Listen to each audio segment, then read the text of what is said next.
నమస్తే, నేను మీ Gopi. Welcome to Telugu రాజ్యం. ప్రస్తుతం మన ముందు ఉన్నారు ఒక స్పెషల్ గెస్ట్ ఉన్నారు. Andhra Pradesh food commission chairman Shri చిత్తా విజయ్ ప్రతాప్ రెడ్డి గారు ఉన్నారు. ఆయనతో మాట్లాడదాం. నమస్తే అండి. నమస్తే. రైట్, ఎలా ఉన్నారు సార్? గ్రేట్. రైట్ సార్, మీరు ముందుగా మన ఇంటర్వ్యూలోకి వెళ్ళే ముందు మీ కుటుంబ విధి విధానాలు ఎలా ఉండేవి, మీ జీవన విధానం ఎలా ఉండేది అప్పట్లో? మాది పెద్ద ఫ్యామిలీ అండి. మేము మొత్తం 9 మందిమి. నాకు 6 మంది అన్నలు, 2 అక్కలు, నేనే చిన్నవాడిని. మా అమ్మ నాన్న 2 టీచర్లు. చిన్న గ్రామీణ ప్రాంతం నుంచి వచ్చాము మేము. ఈరోజు ఈ స్థాయిలో ఉన్నామంటే మా అమ్మ నాన్న, మా అన్నయ్యలు వాళ్ళందరూ కూడా మాకు ఇచ్చిన మోటివేషను, వాళ్ళ బిహేవియరు, ఇవన్నీ కూడా ఆ ఇంపాక్ట్ నా మీద పడ్డది. నేను కొంచెం చాలా కేర్ఫుల్గా, జాగ్రత్తగా ఎంఏ బీఈడి చేశాను. నేను తెలంగాణ హైదరాబాద్లో నేను ఏవి కాలేజీలో పీజీ చేశాను. ఉస్మానియా యూనివర్సిటీలో డిగ్రీ చేశాను. రాజా బహదూర్ వెంకటరామరెడ్డి హాస్టల్లో, హ్యాబిట్స్లో హాస్టల్లో ఉన్నాను. నాకు ఎక్కువ తెలంగాణతో బాగా పరిచయాలు ఉన్నాయి. తర్వాత నేను 2000 ఇయర్లో ఒక స్కూల్ స్టార్ట్ చేశాను మా విలేజ్లో, పోర్మామిల్ అని చెప్పేసి, ఒక Badvel constituency, Kadapa district. Okay, right. ఇంకొకటి సార్, మీరు రాజకీయాల్లోకి రావాలని ఎందుకు అనిపించింది? ఎందుకంటే మీరు చదువుకుంది, మీరు చెప్పారు గ్రాడ్యుయేషన్ అయిపోయిందని చెప్పారు. సో దానికి ఎట్లా? అది ఎట్లా అంటే అండి, కొంచెము ఆ వర్షన్ సర్వీస్ ఓన్గా నాన్ గవర్నమెంట్ ఆర్గనైజేషన్ రన్ చేస్తూ చేయడం అనేది డిఫరెంట్. పొలిటికల్గా చేస్తే కొంతమంది అధికారులతో మనం పనులు చేపించి పేద బడుగు బలహీన వర్గాలకు సాయం చేయొచ్చు అనే ఉద్దేశంతో నేను రావడం జరిగింది. మరి ఆ నేపథ్యంలోనే నేను 10 మందికి సేవ చేయాలా, మేలు చేయాలా అనేది కాన్సెప్ట్. ఫుడ్ కమిషన్ చైర్మన్ అయిన తర్వాత కూడా అదే విధంగా పార్టీలకు అతీతంగా ప్రతి ఒక్కరికి న్యాయం చేయాలి, పేద పిల్లల కడుపులు ఆకలి కేకలు తీర్చాలి, ప్రెగ్నెంట్ అండ్ లాక్టేటింగ్ మదర్స్కు వాళ్ళకు సక్రమంగా అన్నీ చేరాలి, హాస్టల్స్లో జరిగే పిల్లలందరూ కూడా మంచిగా భోంచేసి, వాళ్ళు ఒకటండి మంచి కడుపు నిండా భోంచేస్తేనే మనం చదువుల మీద కాన్సన్ట్రేట్ చేయగలం. ఆ మెనూ డివైడ్ చేసి అక్కడ మిగిలించుకొని కక్కుర్తి పడే అధికారులు కొంతమంది, అందరిని అన్నాను నేను, కొంతమంది ఆ విధంగా చేయడం వల్ల పిల్లల వాళ్ళ పౌష్టికాహారం మిస్ అయ్యే వాళ్ళు చాలా వీక్ అయ్యే పరిస్థితులు ఉంటాయి. అప్పుడు చదువుల మీద కూడా పెద్దగా కాన్సన్ట్రేట్ చేయలేరు. ఆ ఉద్దేశంతో నేను గట్టిగా పనిచేశాను, చేస్తాను, చేస్తూనే ఉంటాను. ఎంత సార్ మీ శాలరీ? ఎంత sir salary? Basic salary 2.5 lakh ఉంటుందండి. దాంట్లో మళ్ళీ ఇన్కమ్ ట్యాక్స్ ఇవన్నీ వెళ్తాయి. మామూలుగా జనరల్గా బయట ఏమేమో అంటూ ఉంటారు, అదంతా మాకు 2.5 lakh. అంటే ఇది 2017లో ఈ ఫుడ్ కమిషన్ అనేది ఎస్టాబ్లిష్ అయిందండి. అప్పుడు ఈ ముఖ్యమంత్రి చంద్రబాబు నాయుడు గారే ఈ శాలరీ అదంతా ఫిక్స్ చేశారు. అప్పుడున్నే మెంబర్స్కు, ఫుడ్ కమిషన్ చైర్మన్కు, జార్ పుష్పరాజ్ ఎక్స్ మినిస్టర్, స్వర్గీయ, ఆయన చనిపోయారు ఈ మధ్య, ఆయన వాళ్ళకు నిర్ణయించిన శాలరీస్ అదే జీవో కంటిన్యూ అవుతుంది. 2027లో నేను రిటైర్డ్ అయినాక నెక్స్ట్ వచ్చే వాళ్ళకి అదే కంటిన్యూ అవుతుంది. అది కామన్. ప్రస్తుతం అయితే ప్రభుత్వం మారిపోయింది. గత ప్రభుత్వంలో మీకున్నంత స్వేచ్ఛ ఇప్పుడు ఉండకపోవచ్చాము. సో అప్పటికి ఇప్పుడు కంపారిజన్ ఎలా ఉంది సార్? ఇప్పుడే బాగుంది. ఇప్పుడే బాగుందా? ఎందుకంటే బికాజ్ ఆఫ్ వర్క్ చేసే వాళ్ళకు, అంటే అప్పుడు అవి ఇవి ఇబ్బందులు ఎదురయ్యేటివి నాకు. ఇప్పుడు ఇంకా చేస్తూ ఉంటే కూడా చేయమని, బాగా చేయమని నన్ను ఎంకరేజ్ చేస్తూ ఉన్నారు. అధికారులు కూడా సహకరిస్తూ ఉన్నారు. నేను చెప్పేది అందరూ కూడా బాగా వింటూ ఉన్నారు. మంచిగానే జరుగుతూ ఉంది. అదేం ప్రాబ్లం లేదండి. ఏ గవర్నమెంట్ అయినా కమిషన్ అండి. Commission is entirely different. It's a quasi judicial. ఇది కరప్షన్ కంట్రోల్ చేయమని ఇచ్చే పోస్ట్ ఇది. All commissions, SC, ST, BC, minority commissions అన్నీ కూడా, ఈ public service commission, finance commission, ఈ కమిషన్స్ అన్నీ కూడా దాదాపు ఈ కొంచెం కమిషన్ అంటే ఎంటైర్లీ డిఫరెంట్ అండి. కోర్టు పరిధి కాబట్టి జాగ్రత్తగా చేస్తారు. ఎక్కడ పొరపాటు చేయరు. జాగ్రత్త మంచిగా చేస్తూ ఉన్నాం, బాగుంది, వెల్ అండ్ గుడ్. గవర్నమెంట్కు, ఆ గవర్నమెంట్కు మంచిగానే అనిపించింది, ఈ గవర్నమెంట్ మంచిగానే చేస్తూ ఉన్నాడు, వెరీ గుడ్ అని చెప్పి నన్ను ముందుకు వెళ్ళనిస్తూ ఉన్నాను. Okay, right. మీరు చాలా స్కూల్స్కి లేకపోతే చిన్న చిన్న హాస్టల్స్ అన్నిటికీ ఇన్స్పెక్షన్ కోసం వెళ్తూ ఉంటారు కదా. ఆ టైంలో మీ దగ్గరికి చాలామంది పిల్లలు వస్తూ ఉంటారు. ఎవరైనా ధైర్యంగా వచ్చేసారి మాకు ఈ సమస్య ఉంది, ఖచ్చితంగా మీరు ఈ సమస్యకి మీరు నిలబడితేనే మాకు ఇక్కడ పరిష్కారం జరిగిద్దని ఎవరైనా పిల్లలు వచ్చి మీకు చెప్పారా? పెద్ద పిల్లలు చెప్తారండి. ఆఫ్టర్ ఇంటర్మీడియట్, 10th క్లాస్ తర్వాత పిల్లలు, కాలేజీ పిల్లలు, వాళ్ళు చెప్తారు మాకు ఈ సమస్యలు ఇవి ఉన్నాయి సార్ అని చెప్తారు. ఒక వాట్సాప్ నెంబర్ క్రియేట్ చేసి ఇచ్చామండి ఏపీ స్టేట్ అంతా, 9490555117. ఇప్పుడు వర్క్ చేస్తుంది. దాంట్లో కంప్లైంట్స్ వస్తాయి. అయితే మేము ఈ మధ్య వీడియోల రూపంలో పెట్టండి వీలున్నంత వరకు. ఎందుకంటే చిన్న ఏదో సింపుల్గా గ్రెడ్జ్తో పెడతా ఉంటారు. అవన్నీ ఏదైనా కానీ విట్నెస్ లేని మనం ఏది చేయలేం కదా సరిగా.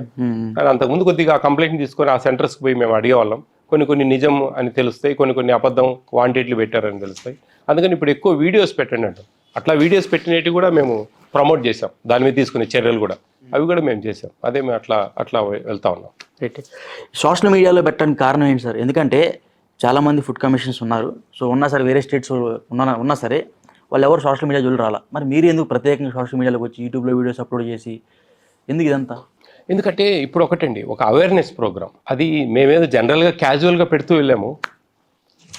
నా దగ్గర పనిచేసే ఒక 3 పిల్లలు, సార్ మేము ఏదైనా వీడియోలు పెట్టుకుంటాం సార్ అంటే, సరే పెట్టుకోండి అమ్మా, ప్రాబ్లం లేదు, మీకు ఏదో బతుకుదేరు ఉంటుంది కదా అని చెప్పేసి నేను ప్రొసీడ్ అయ్యాం. అది బాగా, ఎందుకంటే ప్రతి ఒక్క నేను చూపించే ప్రతి సమస్య ఎక్కువ శాతము పేదవాళ్ళు ఆ ప్రాబ్లాన్ని ఫేస్ చేశారు. దాంతో అది ఫ్యూజ్ రెస్పాన్స్ వచ్చింది, నాకు బాగా చూశారనమాట. చూసి ప్లస్ ఇప్పుడు ఫర్ ఎగ్జాంపుల్ ఒక వెల్ఫేర్ హాస్టల్లో ఎంత డబ్బులు ఇస్తారు ఒక స్టూడెంట్కు, ఏమేమి క్వాంటిటీ ఇస్తారు, ఏంటి మెను, ఆ క్వాంటిటీస్ కూడా ఏమేమి ఉంటుంది, ఎంతెంత క్వాంటిటీ, ఒక 175 గ్రామ్స్ చికెన్ ఇవ్వాలా, ఒక 300 గ్రామ్స్ రైస్ ఇవ్వాలా, ఇవన్నీ ఎవరికి తెలియదు. అంగన్వాడీ సెంటర్స్లో మెనూ ఏంటి, ఏమేమి ఇవ్వాలా, టీహెచ్ఆర్ ఏమి ఇస్తారు, పిల్లలకి ఏమి ఇస్తారు, తర్వాత మిడ్ డే మీల్స్లో ఏమేమి ఇస్తారు, వంటలు ఏమేమి ఉంటాయి, ఎన్ని గ్రామ్స్ ఇస్తారు.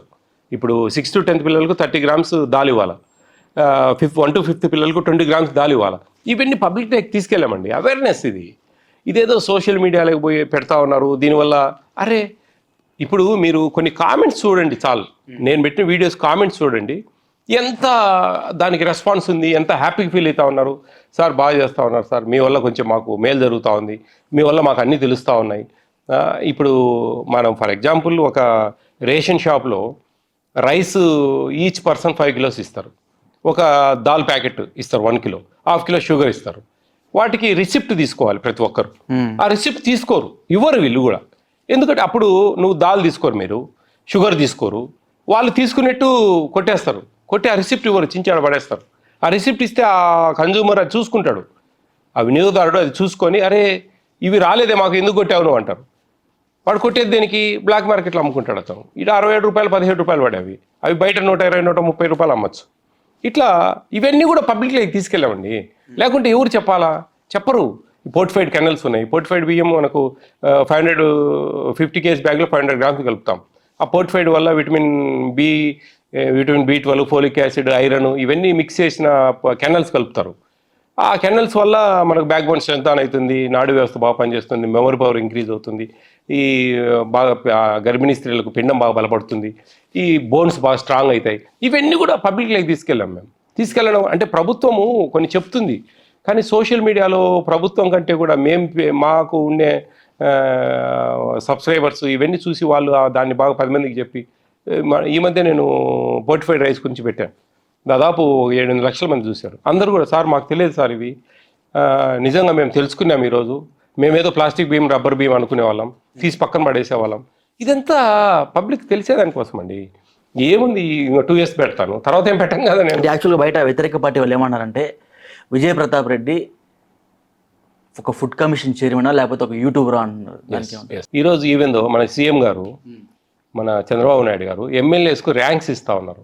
యూట్యూబ్ ఛానల్స్లో వీడియోస్ పెట్టండి, మీరు ఏం చేస్తున్నారు, ఏమేం పనులు చేశారు అని ఎమ్మెల్యేస్కు ర్యాంక్స్ ఇస్తూ ఉన్నారు.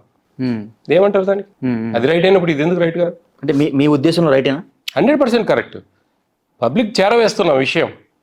ఒకరు తప్పు చేసేవాళ్ళు ఇంకొకరు తప్పు చేయకుండా ఉంటారు. మరి ఈ విధంగా జరుగుతూ ఉంది, వరే పొరపాటు చేస్తున్నా కదా, ఈ తప్పు చేయకుండా ఉండాలా, చేయడం వల్ల ఫుడ్ కమిషన్కు కంప్లైంట్ పోతుంది అని చెప్పేసి నేను 100% దీన్ని నేను సమర్థించుకుంటా ఉన్నా. ఇదంతా పక్కన పెడితే పర్సనల్ లైఫ్లో హైదరాబాదు మీకు కొట్టిన పిన్ అంట, ఏ సందు ఏ గల్లీ పోయినా సరే తిరిగేసి వస్తారంట, నిజమేనది? 100%. నేను 10 years ఉన్నానండి. 1990 నుంచి 2000 వరకు ఉన్నా ఇక్కడే నా ఎడ్యుకేషన్ అంతా ఇక్కడే. నాకు మొత్తం హైదరాబాద్లో ఎక్కువ ఫ్రెండ్స్ ఉన్నారు. నాకు బాగా అఫెక్షన్ ఉంది. ప్రతి గల్లీ తెలుసు, మీరు అన్నట్లుగా బాగా తిరిగేవాళ్ళం. ఇక్కడ అమీర్పేట ఏరియాలో సార్? అమీర్పేట హ్యాబిట్స్ ఇట్లా సరూర్ నగర్, వెంగళరావు నగర్, నీ ఇష్టం ఏ ఏరియాకు పోయినా కానీ నాకు తెలియదు. ఇవి కొత్తగా వచ్చాయి కానీ యాక్చువల్లీ మా టైంలో లేవు. ఈ మణికొండ ఇట్లా కొన్ని మాకు ఆ సెంట్రల్ సిటీ అంతా బాగా, నాకు ఫ్రెండ్స్ కూడా బాగున్నారు నాకు తెలంగాణ. Okay, right. మీకు మ్యారేజ్ అయిందని సంగతి తెలుసు. చాలామంది మీ పిల్లలు చాలా పెద్దవారని ఎవరికి తెలియదు. సో మీ పిల్లల గురించి ఒకసారి. మా పిల్లలు నాకు 2 అండి, మగ పిల్లలు. మినుదీప్ రెడ్డి, ప్రణదీప్ రెడ్డి అని. పెద్ద అబ్బాయి యూకేలో మాస్టర్స్ చేస్తూ ఉన్నాడు, వాడు బీబీఏ చేశాడు. ఎవరు నమ్మరు సార్? బీబీఏ చేశాడు, వాడు మాస్టర్స్ చేస్తున్నాడు. చిన్నవాడు విఎఫ్ఎక్స్ అని అమిటీ యూనివర్సిటీ ముంబైలో గ్రాడ్యుయేషన్ అయిపోయింది, visual effects and multimedia, drone specialist వాడు. ఆ అబ్బాయి మాస్టర్స్ వాడు బయటికి పోవాలని చూస్తూ ఉన్నాడు. మేమే బయటికి ఎందుకు ఇప్పుడు పరిస్థితులు బాగలేవని చెప్పేసి బెంగళూరులోనే జైన్ డీమ్డ్ ఇంటర్నేషనల్ కాలేజ్లో అడ్మిషన్ తీసుకున్నా. రేపు జూలైలో జాయిన్ అవుతాడు. ఓకే, ఇంట్లో నుంచి మీ సపోర్ట్ ఎలా ఉంటుంది సార్ మీకు? ఇంట్లో నుంచి సపోర్ట్ లేకపోతే మనం తిరగలమా? అదే మేడం ఎలా ఉంటారు? 100% అండి. వాళ్ళు మా మిస్సెస్ బాగా కోఆపరేటివ్గా ఉంటుంది. ఎవ్రీథింగ్ నా అన్నీ చూసుకునేది ఆమె. నా డ్రెస్సు, నా ఫుడ్, మా వర్కర్స్కి వాళ్ళకు అమౌంట్స్ అన్నీ పంపించడం, ఏమేమి సార్కి ఇవి ఇచ్చారు అని చూసుకోవడం, ఇదంతా మా వైఫ్ సపోర్ట్ చాలా ఉందండి. మీరు చాలా ఇన్స్పెక్షన్ చేశారు. కొంతమంది ఈ కోటా షాపుల దగ్గర కూడా కొన్ని వెళ్ళారు మీరు. ఆ టైంలో వాళ్ళు మీకు బెదిరింపులు కానీ లేకపోతే మేమే పగబట్టి మిమ్మల్ని ఏమైనా చేస్తామని ఏమైనా అన్నారా? ఇంతవరకు ఎప్పుడు రాలేదండి అది. ఎందుకంటే ఇది పెద్ద, ఎందుకంటే అది కోటా బి అనేది మాఫియా. అది ఒక హైకోర్టు జడ్జి పోస్ట్ అండి. ఇది equal to high court judge post. అంత ఈజీగా జరగవు. అంత ఈజీగా జరిగితే వాళ్ళు చాలా ప్రాబ్లం ఫేస్ చేస్తారు. తప్పితే నాకు ఎక్కడ రాలేదు. గౌరవిస్తారండి అండి. తప్పు చేసేవాడు భయపడతాడు, తప్పు చేయనివాడు ధైర్యంగా మన చూస్తాడు తలెత్తుకొని. తప్పు చేసినవాడు ఇబ్బందులకు ఎదురవుతాయి అంతే తప్ప వాళ్ళు ఏం చేస్తారు, అదేం లేదు. Okay, right. రేషన్ మాఫియా ఇప్పుడు కూడా నడుస్తుందంటారా? అండి ఒకటండి, రేషన్ మాఫియా అనేది దాదాపు 1,48,00,000 కార్డ్స్కు ఏపీ స్టేట్లో రైస్ ఇస్తూ ఉంది. 4,26,00,000 మందికి ఒక్కొక్క మనిషికి 5 కిలోలంతా రైస్ ఇస్తూ ఉంది. కొంతమందికి 35 కేలు అంత్యోదయ కార్డ్స్ అని, ఏఏవై కార్డ్స్ అని, వాటికి 35 కేలు ఇస్తారు. ఇప్పుడు కొద్దిగా కొంతమంది మేము అక్కడికి అందరినీ అవేర్ చేస్తూ ఉంటాం. ఏమని, ఎప్పుడన్నా మంచి బియ్యం వస్తున్నాయి ఈ మధ్య, ఎప్పుడన్నా రైస్ కొంత లావుగా వస్తే కన్నా మీరు ఏదైనా రాయి సంగటి చేసుకోండి, పిండి వంటలు చేసుకోండి, దోశలకు వాడుకోండి, ఇట్లా పరిపరి విధాలుగా ఆ రైస్ను ఉపయోగించుకోవచ్చు. లేదు మీరు మళ్ళీ నచ్చలే, ఏదైనా దానం చేయండి, పుణ్యం వస్తుంది, అమ్ముకోవడం వల్ల అది రేషన్ మాఫియా అవుతుంది. అది అమ్మేది 10-12 రూపాయలకు. అది చాలా తప్పు, చాలా పొరపాటు అండి. అది మనము మన తినే తిండి మనం అమ్ముకోవడం అంటే అంత తప్పు ఇంకొకటి ఏది లేకుండా పోవచ్చు. నాకు ఇప్పటివరకు ఫుడ్ కమిషన్లో చాలా చేశారు, చాలా మార్పులు కూడా మీరు తెచ్చారు. ఇంకా రాబోయే రోజుల్లో ఎటువంటి మార్పులు తీసుకుని రాబోతున్నారు? తప్పకుండా అండి. మేము సజెషన్ ఇస్తున్నాము. ఇంటర్మీడియట్ వాళ్ళకు మిడ్ డే మీల్స్ ఇవ్వాలని చెప్పేసి ఈ గవర్నమెంట్కు, కొత్త గవర్నమెంట్కు మేము సూచన చేశాము. వాళ్ళు యాక్సెప్ట్ చేశారు, ఇస్తున్నారు. ఈ కొంచెం ఆడపిల్లలు, చిన్నపిల్లలు కొంచెం వాళ్ళ ఏదో బియ్యం అప్పుడప్పుడు పెద్దగా వస్తూ ఉన్నాయి. ఎందుకంటే ఈ పోర్టిఫైడ్ కెనల్స్ కలపడం వల్ల గంజి ఉంచడం కుదరదండి. గంజి ఉంచితే ఆ కెనల్స్ కరిగిపోయి ఆ విటమిన్స్ అంతా వెళ్ళిపోతాయి. అప్పుడు ఆటోమేటిక్గా ఆ గంజి ఉంచకూడదు. గంజి ఉంచినప్పుడు కొత్త బియ్యం వస్తే ముద్ద అవుతుంది, వాళ్ళు తినేదానికి ఇబ్బంది పడతా ఉన్నారు. అది మేము సైజ్ చేసాము. మన ఎడ్యుకేషన్ మినిస్టర్ లోకేష్ గారు దాన్ని పాజిటివ్గా తీసుకొని ఇప్పుడు సన్న బియ్యం ఇస్తూ ఉన్నారు. 25 kg బ్యాగ్స్ వస్తున్నాయి ఈ అకాడమిక్ ఇయర్ నుంచి హాస్టల్స్కు, మిడ్ డే మీల్స్కు. అట్లా చేతనైన మార్పులు చేస్తూ ఉన్నాం. గతంలో కూడా టేక్ హోమ్ రేషన్ ఇప్పించాము, ప్లస్ ఆటోలతో స్కూల్స్కు, అంగన్వాడీ సెంటర్స్కు డెలివరీ ఇప్పించాము. తర్వాత ఈ హాస్టల్స్లో డబ్బులు రెమ్యూనరేషన్ వాళ్ళకి ఇచ్చే రెమ్యూనరేషన్ పెంచిపించాము. ఇట్లా రకరకాల అచీవ్మెంట్స్ మాకు అర్థమవుతా ఉంటాయి. హమాలీ ఛార్జెస్ పెంచిపించాము. ఇట్లా కొన్ని జరుగుతుంది. మాకు ఫీల్డ్లో తిరిగేటప్పుడు మెనూలో చేంజెస్ చేయించాము. ఇప్పుడు లాస్ట్ గవర్నమెంట్లో 6 రోజులు 6 రకాలు పెట్టేవాళ్ళు. ఎక్కువ మంది తెల్లన్నమే ఇంట్రెస్ట్గా చూస్తూ ఉన్నారు. సజెస్ట్ చేసాము, వాళ్ళు యాక్సెప్ట్ చేసి 4 రోజులు పెట్టారు. ఇప్పుడు తెల్లన్నం బాగుంది, పిల్లలు తింటా ఉన్నారు, సంతోషం. ఏదైనా కానీ ఏ గవర్నమెంటు ఎవరు ఏంది అనేది కాదండి.